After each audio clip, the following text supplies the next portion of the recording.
Welcome to part 2 of the Battle of Kursk on Let's Play Battlefield 1942.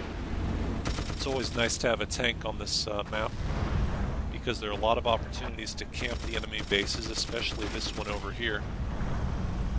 People can spawn in a lot of different areas, but there are only so many different places they can attack from, and they're always hiding in that shed.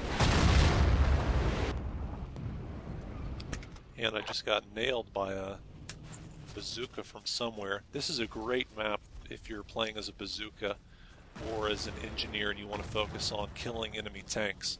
There are a lot of places that you can hide in the woods, and it's really dark and difficult to see people.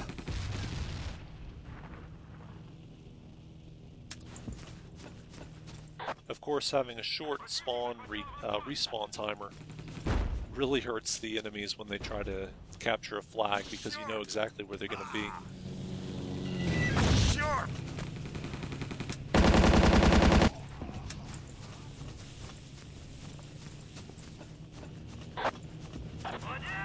I've actually run out of medic supply, or whatever that is. That was lucky. The medic's ability to heal himself and others does regenerate over time, but if you can get a dead enemy med pack, you can pick that up and start from full right away.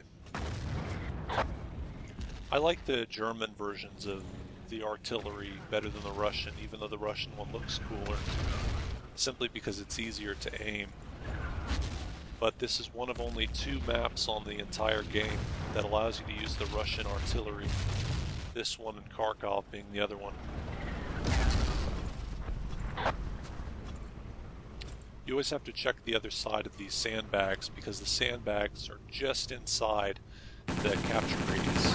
So someone can sit on the other side, just lay down there behind the sandbags and keep the flag neutral or try to capture a flag.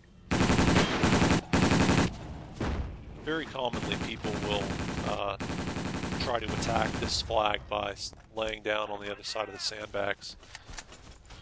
But of course, once the flag turns neutral, it's only a matter of time. So you really have to clear out the enemy from this shed.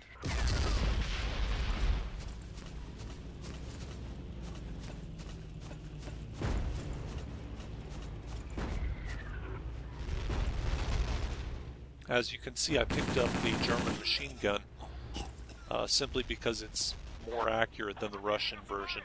I know the American version of the medic machine gun does more damage and is less accurate. I'm not sure if the Russian one does more damage than the German one, so it could be a case of the German version just being better overall, regardless of whether you're going for damage or accuracy.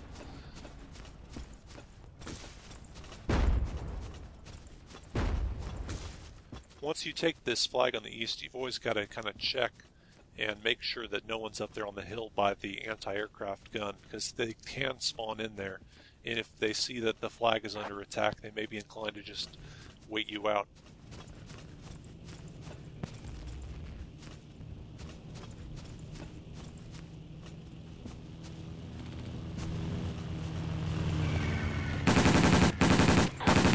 I don't know if that guy was there the entire time, or if he maybe he traveled over through the mountains. A lot of people like to do that. If they've got nothing else to do, they may travel by foot from the main base. I also needed to go back up here anyway just to get a refill on my ammunition.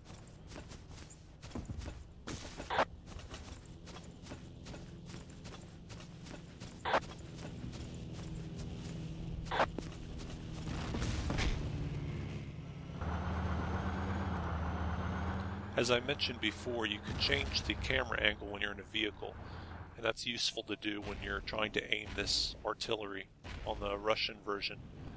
You just kind of have to do some guesswork. They give you a lot of rockets, and wow, one Tiger shot apparently takes out a artillery right away. I think a normal tank shot will come close to killing the artillery, but I know that the heavy tanks do have stronger cannon fire.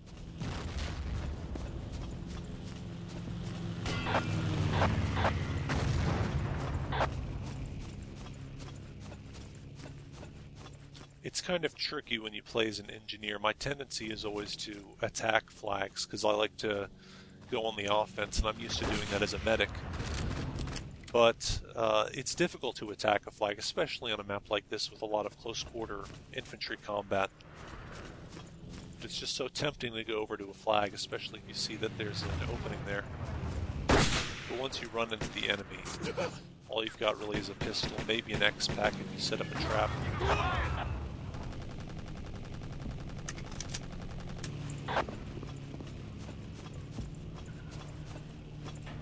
Once again, all the tanks and all the planes were already taken from the main base, so I took the Jeep. This is also a very big main base spawn camping map.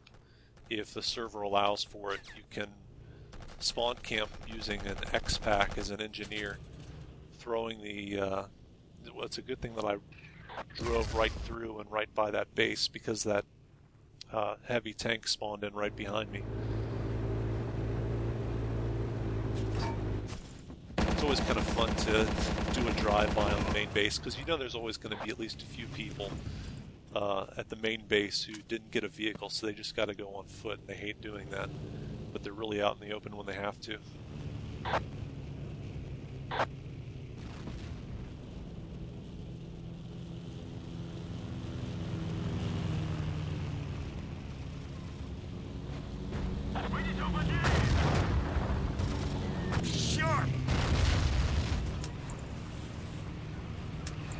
The one good thing about being an infantry on this map is there's so many different places you can hide from the tanks and just really try to focus on the infantry.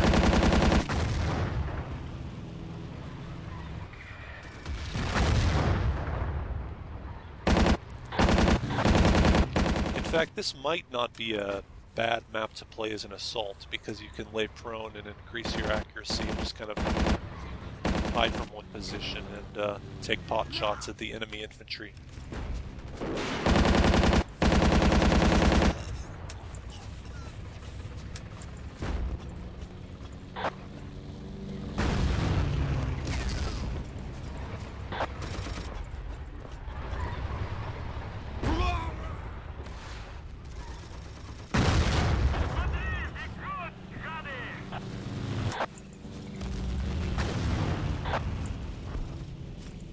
The Axis have been trying to make use of their tanks. They're really sending them in one after the other, but I haven't seen them really dominate the map using their tanks.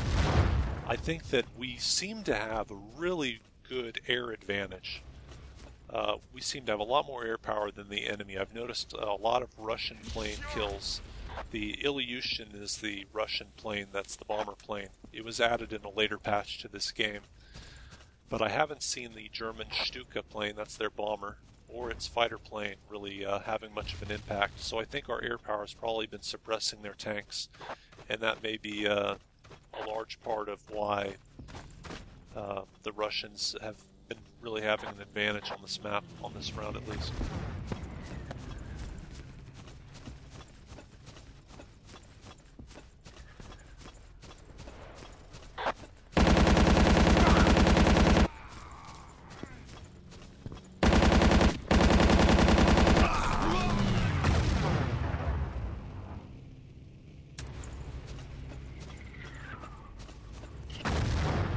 And once again, our heavy tank spawned in. You don't see that heavy tank necessarily spawning in all that often, it seems like. So often the flag gets neutralized or captured by the enemy side, and you really need to hold that flag for a significant period of time after your tank gets destroyed for it to respawn in. So really all the tank power is going to be coming from the main base. And of course the main bases collectively are about 6 tanks in total versus just the one that spawns in a flag.